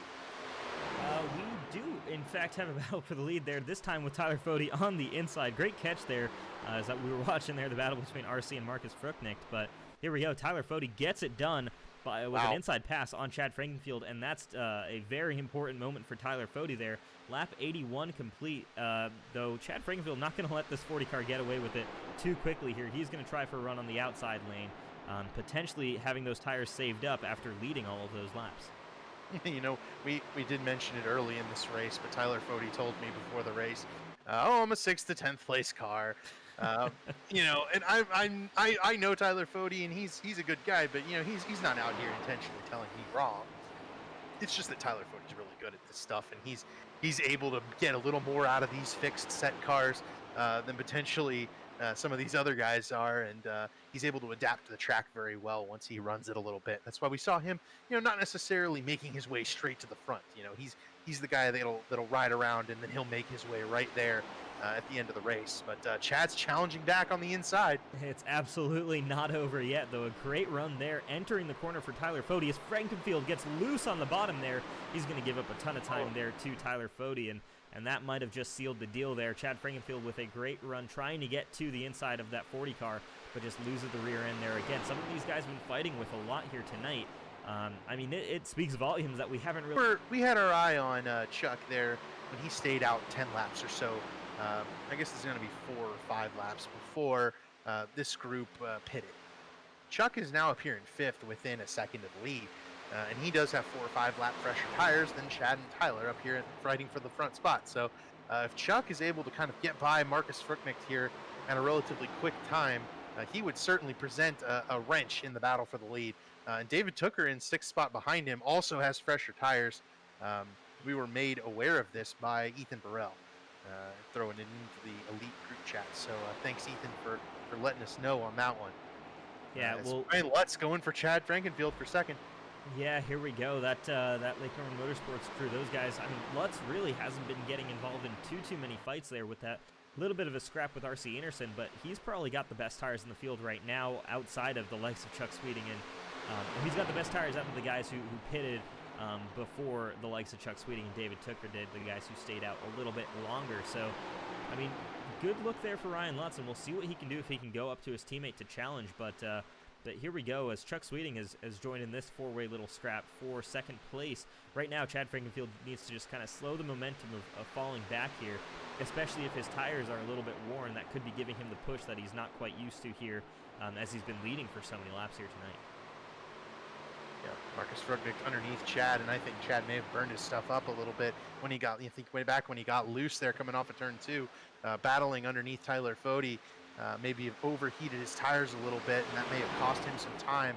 Not sure why Chuck's going up top here. I think the bottom bypassing Chad is the way to go. But Chuck does have a little bit of time and that fresh rubber. We'll see if Chuck can kind of carve his way through this group and make it towards the front. Oh, he's going to get into Chad! Oh, Chuck gets into Chad. That probably will bring out a caution, given that we have manual cautions on. It may or may not. We'll see here. There it is. The caution flag is out. Lap 87 of 100.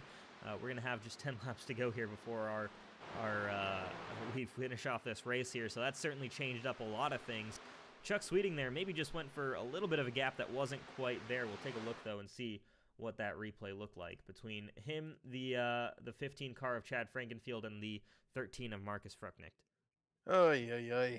That's another one of those solid old announcer's curse moments there. We started talking about Chuck and how it was, he was kind of in the catbird seat, moves up there just a little bit, and I think that getting behind the Marcus Frucknicht car threw Chuck off a little there. Chuck's not one to make those kind of aggressive moves to the middle. I think he just wanted to get in behind Marcus, and when he did so, the air kind of getting onto that, being taken off of the nose of that race car just propelled him up the track. And in all that, David Tooker moved into 3rd spot. I think everybody comes down and gets tires here. You are absolutely correct with that. We'll watch and see what exactly happens. But yeah, nobody's going to be wanting to stay out on those tires. They probably run minimum 30 laps or so on most of those. I think some guys maybe with 20 laps or so done on them. But yeah, man, oh man, you're going to want fresh boots here for this final run to the finish. I think they've got them available to them. This is an easy call here. Yeah, you wonder if anybody who maybe stayed out longer, Vincent Isabella, Matthew Weeks, Jared Rexing, if any of those guys maybe try the stay out strategy just to see if they can improve on their position. But with 20, I think we have 30 cars in the lead lap. That's probably just not a good idea. You need to get fresh rubber here. Yeah, I don't even think a 2-tire stop will be what you expect to see here. We have, I think, some lap cars going on by. Nope. We have the one I said. Vincent Isabella has stayed out in that 42. Ooh. So there we go. Our in-race reporter doesn't need to go on pit road, so we might just grab him all we can here and get the thoughts behind that call. I was gonna say. Could also be a, we'll obviously ask him when it comes, but it could also be a chance to just go for those lap lead points. But we'll see when we get Vincent Isabella in here with us. Now joining us is our in-race reporter, Vincent Isabella. And Vincent, we see you're still on track, so we wanted to jump in and grab you. What's the thought process behind this call here, man? Yeah, just get a bonus point for leading and hope to hang on. Didn't think we were going to go much farther forward with where we were after that pit stop. So might as well gamble, huh? This is quite a gamble. I'm proud of this call. This is a great call. You know, and what if they have a couple of cautions here and wreck each other? You know, you could be in a good spot to pick up some points. Hopefully. I mean, it's all for naught, but we'll see. If they wreck, we should be good. All right, well, man, best of luck here on this coming restart. We're curious to see how this fares. Let's see, 16-lap old tires. So you were one of the latest guys to pit when it ultimately came down to it. So potentially, I mean, what kind of difference in pace are you expecting to see here with these guys coming in on 2 or 4 fresh tires? Yeah, it's going to be a huge difference in pace, but going to give it my all, and we'll see where we end up. Hopefully they jump behind me here. All right, thanks, Vince. We'll send you back to the ID Racing chat here, but good luck the rest of the way, buddy. Thank you. That was in-race reporter Vincent Isabella for ID Racing, and next to him there, I believe Jared Rexing took 2 tires. You're absolutely correct there. Jared Rexing with that call, I mentioned it before we rung up Vincent there, is, will anybody dare to go for the 2-tire call, and it will be Jared Rexing. So there you go, your front row, you've got 2 guys with big gambles. Meanwhile, Tyler Fode and Ryan Lutz start behind them. Those are the 2 guys with the fresh tires, 4 new boots on those cars, ready to go racing. But they first got to clear the 42 and the 10. And we'll have to see whether or not that affects these guys moving back. You know, Vincent on old tires is gonna have to really be careful with these guys around him. But look, if he finishes higher than, I think he was running 22nd, finishes higher than 22nd, this call is absolutely a good one. If he crashes the field, it's a bad call, and it makes you look kind of like a looks like a butt. So we'll see whether or not these guys can get around him cleanly, and whether or not maybe these guys can hold him off. You know, I think Jared Rexing's got a good opportunity. We've seen 2 tires work in the past. We absolutely have, yeah. And I mean, we were talking about it earlier in the show. You talk about Chuck Sweeting's call for 2 tires there at Rockingham that ultimately won him the race. I think it's a slightly different situation here with it being a much larger track than what we had at Rockingham, but I mean, again, like you were saying to Vincent, if we've got cautions going on here, these guys could potentially keep it out front. All they have to do is make it through that first green white checker attempt, but they're about to get going here. Vincent Isabella takes it easy on this restart. He's going to get a good jump away from the rest of these guys. Vincent Isabella leads with 91 laps completed, or excuse me, 90 laps completed of this motor race, but Tyler Fode, look at that car with 4 tires on the bottom. He's going to try and go past Jared Rexing and try and go to Vincent Isabella for the lead of this race. It's going to be about where they can catch Vincent, and if Fode can catch him at the right spot, that's going to make the attack there. That's a hard hit there. Oh, 2 Lake Norman Motorsports cars come together. Vincent Isabella goes into the outside wall, spins it around. That's surely going to bring out another caution flag here. The fact that Vincent kept that car going straight is a miracle. Man, Fode just, maybe you need a little more patience there from those Lake Norman guys. Takes out Lutz and Frucknicht. And now Rexing out in front of Fode, though the caution has not waved on our ticker, though it looks like the caution's out on the racetrack. Appears that the cars have slowed down quite considerably. Yeah, so we will be, yeah, that's an interesting thing there. We'll bring up the caution flag there. A strange event there, and it started with Tyler Fode, the driver of that number 40 car, coming together with Vincent Isabella off of turn 2 as they were going for the lead.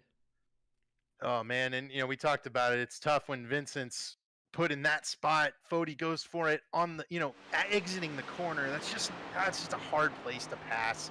And then you see Rexing then boxes him in up top. Nowhere for Vincent to go. You see Fode get tight right there. Once he comes up the track, just door slams Vincent, and it's on from there. Hard hits both for teammates there. 13 car and the 36 there. Massive hits for Marcus Frucknicht. We've also got the 18 car there of Joshua Personette, the 9 car of Rusty Capel involved in that. So 2 Lake Norman Motorsports cars taken out in that incident, and those guys both have lost their chances to win this race. Same thing, Vincent Isabella taken out there, Rusty Capel and Joshua Personette involved in that incident. Might have also been a couple of other drivers that we missed ultimately there, but Man, oh man, that's a rough one for the driver there, the number 13 car, who was running very strong and in contention to get that potentially first win as an open driver. Maybe we can go back on board and take a look from Vincent Isabella's point of view and see what he saw entering turn 1 there. Thanks to iRaceOnline.com for that instant replay sponsorship. You know, I like strategy calls. I'm a big fan. If someone's not making the strategy call, I have a problem with that because you want to win the race, you want to improve your position, you got to do whatever it takes, right? It's that strategy call particularly. Just that you saw it coming. You could kind of feel it coming. That those guys are going to get really aggressive behind you and just box Vincent in a bad spot. It's tough. We'll see on the onboard here, but I think what's going to happen is Fody just cutting underneath him just prevents him from being able to go anywhere. And then once he gets over snap, Fody gets his own. The outside there is at that point he's just a passenger in this whole thing. Lucky to not make contact with anyone else, but a lot of good cars taken out in that incident. Does a really good job with the save there to keep that car straight, not take anybody else out. Coming back down the track by Vincent.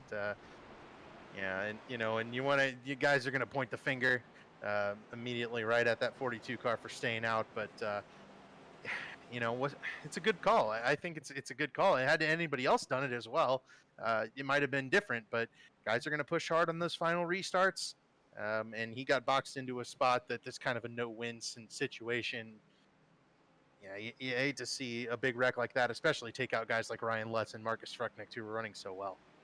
Absolutely, but moving on from that, as the lights do go out in that pace car, a couple of drivers to note. One is that 10 car. He's still the leader here, so that's exactly what Jared Rexing wanted to see there. Just have these cautions come out. I think one more caution will put us in green-white checker range, and then we just have one more shot at a restart after that. Also, look at that 09 car there, third car on the inside line of Johnny Thomas. He's very much in this race as well now. That two of those competitors up at the front, or three of the competitors up at the front, were taken out. A lot of surprises could still be yet to come here as we're going to restart with 6 laps to go. Yeah, absolutely, and we'll see if Jared Rexing can. Hold him off with 2 tires, but we got some new players up here. David Tooker is up in 4th. R.C. Anderson is not a new player, but he's back in the race up here in 3rd. Johnny Thomas is up to 5th. We've been talking about him all day long. Yeah, absolutely. I mean, this is already a great race for Johnny Thomas here, starting from the back if he comes home in P5, P6 here. But if he can make further forward movement, that would be just to add on to already a great night by this 09 car. But we'll see. We've got this one more restart in theory we're coming up to as the pace car is about to peel off, and Jared Rexing will lead this field back to the green flag. Going to be 5 laps to go here, and Rexing's going to get that early restart. We'll have to see if Tooker or Fody can get clear of Enerson. One of those guys is kind of the ones that are maybe going to make the big move, but here comes Johnny Thomas down to the bottom. There goes Tooker to the bottom in front of Thomas. Yeah, here we go. This is them 3 wide now going for this second position. Fody gets back in line there with R.C. Anderson, but once again, Rexing back up front with the gap over these guys. It's R.C. Anderson in second who's going to get in line with Jared Rexing as David Tooker trying to find a way by. Oh my God, these guys are 3 wide going into turn 3 and 4. They are fighting it out as hard as they possibly can here on this back straightaway. This 09 car, the pain of the race, the man's car, Johnny Thomas, goes flying by Tyler Fody. Fody's car looks to be damaged from the incident there in turn 2, and whoa, there goes Chuck Sweeting almost loses it there going up to the top. We've got them 4 wide there heading into turn 1 for we've got the who was that? Was that the 60? Josh Robin wasn't even in the fight there, I think, for that lead position. He's dropped back down to 17th already. That just shows how quickly all that changes. Look at the chaos ensuing here as R.C. Anderson and David Tooker both make the pass on Jared Rexing. R.C. Anderson now your leader of this motor race with David Tooker breathing down his neck. Can Tooker make a move on Anderson? Tooker's been kind of lurking in 5th to 7th all day long, and the race has just changed completely there on that caution that involved Chad Frankenfield and Chuck Sweeting. And that just as it's thrown the race into chaos here. We've got Ryan Gavel challenging for the top 5 now. Johnny Thomas with him. Jared Rexing still up here with 2 tires. And he's holding these guys off too. Wasn't able to hold off Anderson or Tooker, but Gavel and Thomas stuck behind the 10 car. Yeah, and Anderson's got a bit of a gap now on Tooker as Rexing has not let Tooker really get away from him. The battle really nicely done here is for 4th position between Gavel and Johnny Thomas. Both these guys have had up and down nights here so far.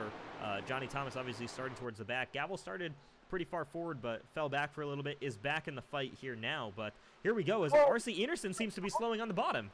No, the caution is out. Oh, the caution's out. Excuse me there. Who do we have involved in this next incident? Looks like the 15. We will have another restart here, and that will be huge. These restarts have already proven to be massively chaotic.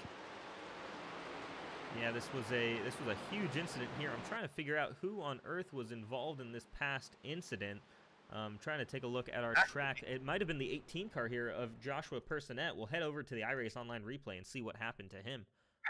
You know, I think, yeah, I think the race is going to end under yellow. Remember, we've had the problems with the lobby. Oh, you may be correct there. Yeah, they didn't put green-white checkers on. I don't believe that this race will get refired. If it does, it'll be a one-lap dash shootout. We'll have to see. Yeah, trying to see if we can spot any kind of sign of the caution flag here. This is a pretty strange situation where there wasn't any really slow cars on track when the caution came out. Reminder, these are manual cautions as well, so there could have been an incident off the track that we didn't quite see that ended up bringing it out. Lap 98, yeah, I think we will end it under caution. Difficult situation here for the Elite Racing League tonight. You know, we put on such an incredible show over in the Daytona 500, 84 lead change kind of a race. You can definitely go back and watch that on the Elite Racing Network on YouTube. For now, though, definitely a frustrating end to this one. Maybe they can override the caution, though. I don't believe they'll be able to get us one more green flag lap. I think it's going to go to RC Enerson here with David Tooker finishing 2nd and Jared Rexing in 3rd. Yeah, that appears to be the case, and we do just get the confirmation there that it will be no green-white checker. We will finish this race under caution.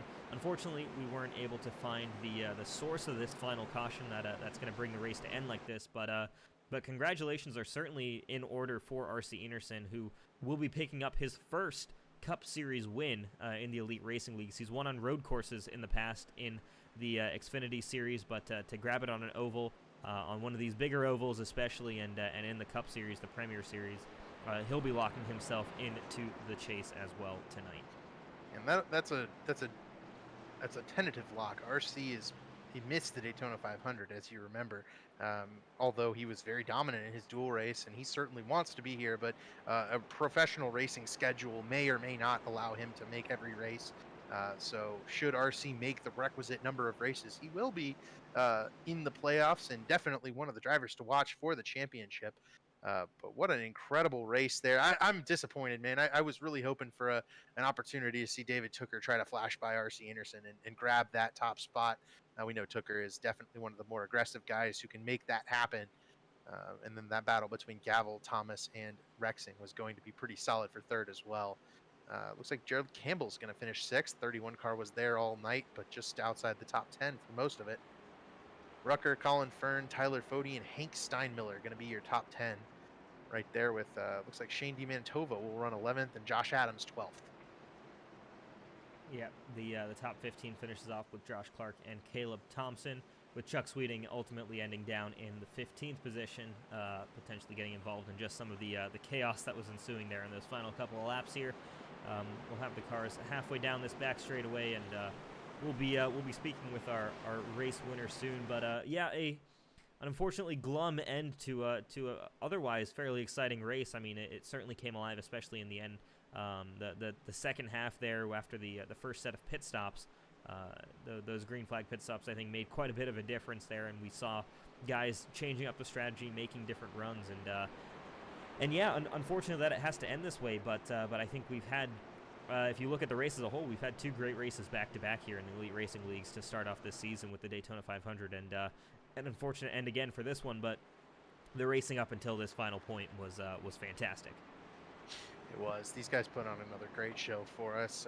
We saw some strategy calls there at the end. We saw some guys strategy calls in the middle of the race that were providing good action, some good racing between these guys side by side for the lead. But it will be RC Anderson from the pole claiming the victory, though he definitely did not lead wire to wire. That 50 car was in the lead for a bit, back into about seventh for a bit, and it'll claim victory here tonight at Auto Club Speedway for the Join APS Elite Cup Series. Yeah, absolutely. Big congratulations to RC Anderson as well as David Tooker and Jared Rexing, excuse me, who ended up bringing that, excuse me there, who ended up bringing up that 10 car in the third position there after that that ballsy two-tire pit stop call. And there you see, Ryan Gavel and Johnny Thomas making up that top five there. Johnny Thomas with that great run, the biggest mover throughout our race here tonight, from the back all the way up to a top five finish. Look out for that 09 car as this season continues to progress. Now, I don't think that we're gonna have to go the whole season without giving the one car a pain of the race, the Ryan Gavel machine. I think that one's got to win it at some point too. I love the Steve Park car. We'll have to find a race to slot him in. I think if he pulls out the old Paul Menard car as well, you might be certainly inclined to give him that as well. That would be very biased, and I would never do that. All right, well, celebrations are certainly in order as RC Anderson should take the car to the start-finish line, collect his checkered flag, and then we'll try and grab him in this broadcast booth as soon as he's done with that. But we'll also wait for the likes of Jared Rexing and David Tooker. But yeah, here we go. I was wondering if they were going to try to put on a little show for us here at the end of the race, just for the heck of it. Here, see what would have happened. Maybe not. Not quite there, but yeah, their celebration for RC Anderson, your winner of the SMRI 200 at Auto Club Speedway.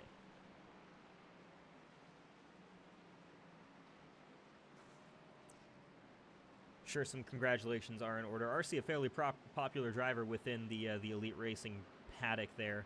I'm sure many guys are happy to see him pick up that first win here in the Cup Series. And here we go. Here come the burnouts. As the 12 car and the 42 still not quite happy with each other by the looks of it, even after this race.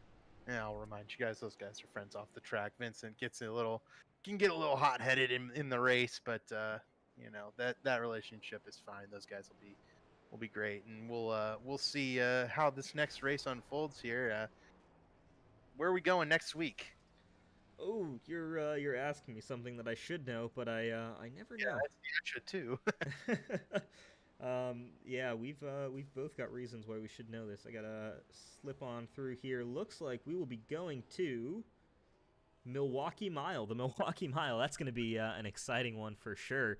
So our third very different type of racetrack that we'll be visiting in 3 consecutive weeks there. Continuously going smaller and smaller. We'll be after that we'll have Watkins Glen, and then of course going to Bristol, which I believe will be the dirt race for the first time ever. So that's going to be a full length race at Bristol. I think we're just full distance. That's going to be the full length one, not the dirt. Yeah, I think so. Okay. We may or may not even have dirt at that point on iRacing yet, so I think we're just going with regular Bristol. That's fair. Well, RC Anderson brings it in, and we've got our third place finisher with us, ready to come into the booth here. Should be Jared Rexing. Let's bring him in here.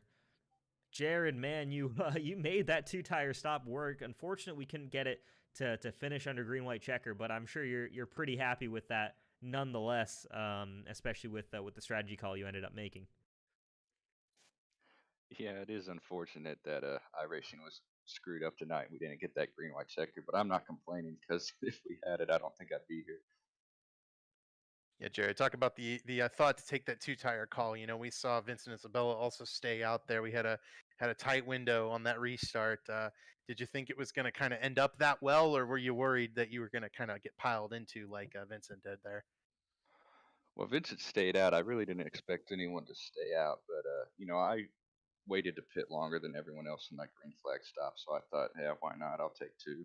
I really thought a couple more would, but I think it worked out as well as it could. I was hoping more would take 2, and then I don't know, maybe could have been able to hold some more off that way, but nonetheless, I'm happy with the result. So Yeah, still a very impressive run from you there, and yeah, I mean we've got next week coming over to the Milwaukee Mile. I mean, what are you hoping for? You've had two pretty solid runs here back to back, both after the Daytona 500 and here tonight.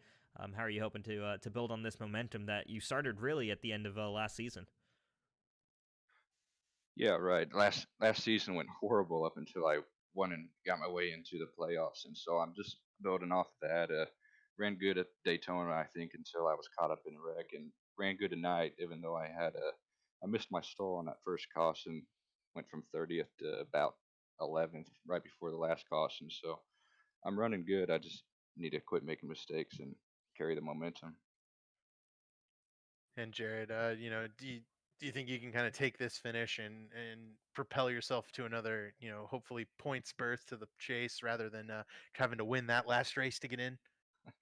Yeah, that's the plan. See, last season when I just won, I got those five playoff points. But if you finish second, third in points, you get like 12, 15 playoff points just on your points finish alone. So that's the goal, just to get as many points as I can, finish every race out strong, and put me in a better position for the playoffs. All right, man. Well, before we let you go and celebrate this third place run, wanted to let you shout out any sponsors, anyone you might like to hear on the air. Yeah, no sponsors, but thanks for the admin. That was a tough job not having cautions and having to watch everything and do it manually. I don't know if you guys knew, but fast repairs were turned on too, so they had to police that in the pits and make sure no one took one. So shout out to Mega Driver, Ethan Reasoner, Chad, and shout out to my wife. Lastly, should have done her first, I guess. But yeah, thanks, guys. All right, man. Well, congratulations again, and have a good night. You too. All right, that was your third place finisher for tonight with that ballsy call to go for two tires at the end on that last restart. Jared Rexing. Doesn't look like we're gonna have our second place finisher joining us up here in the booth tonight. So we'll bring in our race winner then, RC Anderson. RC getting it done here on a 2 mile oval. Maybe not necessarily the way you'd want it to go, ending under caution, but still a huge achievement for you. And I think I'm correct in saying your first win here in the JoinAPS Cup Series. Yeah, I mean, I think there was some lobby issues, so that was a bit of a tough thing. I mean, I wish we could have ended under green, but I think in the first 7 to 10 laps of a new tire run, I pretty much had it covered. We were super quick. I mean, we put it on pole by a lot, and I think I was really quick on new tires. But it's the second I hit lap 7 to 10 where the things really started to fall off. So the second that yellow came out, and we had like maybe 10 laps left, I was like, oh, this is really good for me. Yeah, RC, we talked to you about trying to get better on these ovals. Do you feel like you kind of hit that point tonight, or do you think there's still more to it here, even after picking up a win?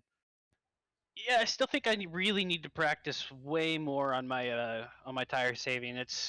I'm really quick all the time. I can put it up in the front, but it's just the second I get over lap 10 to 20 on anything of this length, short tracks, I'm all right with the whole brake pedal part because I don't know, just brake pedal a little more road course style. I'm good on the short courses, but anything like Fontana or like I'd say Nashville, Kentucky, any places like that where you're really just doing a lift, that's where I really struggle on the tire saving. And I knew I was going to struggle here. I just didn't really know how much. All right, man. Well, I mean, you mentioned it there. You tend to enjoy those shorter tracks. We're heading over to the Milwaukee Mile, so definitely on the shorter side. You've had good runs though on these large tracks. What are you hoping for next week? Unfortunately, I have to miss next week. I know I missed the Daytona 500 because I had a racing school. I had to go coach, and I was trying to find a sim in West Palm. I failed at doing so. The one sim I did find, he was the pace car guy for the Road to Indy E Series, so he was busy during it. And I'm going to be in Sebring for this next one next week, Wednesday, Thursday, Friday. So I'm going to be missing the next one too. So I just hope to be here as much as possible. I love doing these things. Yeah, RC, thanks for coming out to we really appreciate having you in here, and I know everyone running is definitely it says it's cool to say I ran against RC Anderson in these races, so less a question and more a compliment. But thanks a lot, and this is a well-deserved win for you, man. Hey, thanks a lot, guys. And I know it's like we get to race on the regular racetrack, but we don't get to do it very often. this thing, we get to do it every 2-3 times a week, depending on how many series you're running. So I mean, I love doing this because I mean, it's just more time I get to spend doing the thing I love to do. And these guys are really good, man. It's I mean, the Fody, Lutz, Chad, I mean, Tooker, all these guys, Rucker, man, they're all so quick, and it's tough to keep up. And I'm just trying to find the tips and tricks to the sim world to figure it out, and they're helping me out. So it's I'll be excited. I think the next race is for IndyCar on Friday, so I'll be at Homestead with that, and hopefully I don't know if you guys are in the booth for that. I will be, yeah. So looking forward to covering the action there, especially after some of the great pace you showed in the Road to Indy series. But before we let you go, wanted to just let you do a couple of shout-outs here on the air. Oh yeah, obviously Lucas Oil School Racing and Chad and Richmar Flores, the whole team for this. I know we were battling up front with the Lake Norman guys. Glad that we brought home the win finally. But also to you guys up here in the booth. I mean, I love going back and watching the replays of this stuff, and then C2 Freight, all the people that sponsor all the elite leagues, not even just this one, all of them.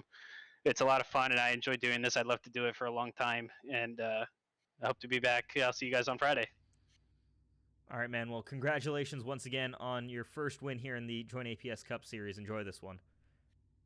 Thanks, guys. All right, race winner RC Anderson there. We'll run you guys through a couple more of the results here as we go through this top 20 on your screen. But man, David, I mean, it was an interesting race here tonight. Definitely, I think certainly marred a little bit by the finish that we ultimately ended up having. But you saw some great side-by-side action, even though guys maybe couldn't quite pull away and you didn't quite have that second lane working. But guys were able to be smart and make it to the inside line or even make those outside lines really work to make those passes. Good racing as a whole, and I mean, certainly I think you're coming off the Daytona 500, which I think was probably one of the best races we've held here in elite racing, but still a great result here at the Auto Club Speedway. Yeah, definitely a good follow-up race to what was maybe one of the best race I've ever called, and one of the best races I've seen run at Daytona. You know, we added Daytona to the schedule there at the cutoff race for a reason, because the guys ran so well there. Definitely a little bit of a different feel tonight, but hey, hats off to RC Anderson. He qualified on pole. He was fast all night, ran very well. We love to see RC, pick up a win here. It's awesome for this league, and it's pretty telling that we got a couple of pro drivers in this field, Jeff Green and RC Anderson. RC just now picked up his first win in his second full-time season, and he's the only one of him and Jeff Green who've been able to pick up a win. So these guys do pretty well for themselves. I'm proud of this league right now, and that we ran a good job tonight. Yeah, absolutely. And once again, I know Jared Rexing did it during his interview, but a massive shout out, especially to Ethan Reisner, who was having to deal with a lot of the complexities of the race lobby here tonight. No automatic yellows. I know the green-white checkers weren't working, and we were informed of a number of other issues that ultimately popped up with this particular lobby. And whatever the reasoning for that was, there were certainly. It was certainly a great job by him to keep on top of that and make sure that the racing went underway as normally as possible, with him throwing those cautions manually up on top. Yeah, they did a great job. The admin always does a great job. Ethan Resner, Alec Balvance, those guys are awesome. So with that, I think that's it for me tonight. We'll see you guys next week. Sunday is the Truck Series. Monday is the SMRI home Xfinity cars, and then next week the JoinAPS Cup Series at Milwaukee Mile. Absolutely, and don't forget about this Friday night. We've got the IndyCar Series kicking off with a full-distance race at the Homestead Miami Speedway, so make sure you guys are tuning in. Myself and Mark Gillespie of Whiskey Cast will be bringing you guys the call on that action. But otherwise, from myself here, Rishav Khosla and David Westergreen in the booth, you've been watching the Elite Racing Network and the JoinAPS Cup Series 2021 A season, the SMRI 200 here at the Auto Club Speedway. Congratulations once again to your race winner, RC Anderson, and then your second place finisher, David Tooker, and third place, Jared Rexing. Wishing you all a good night.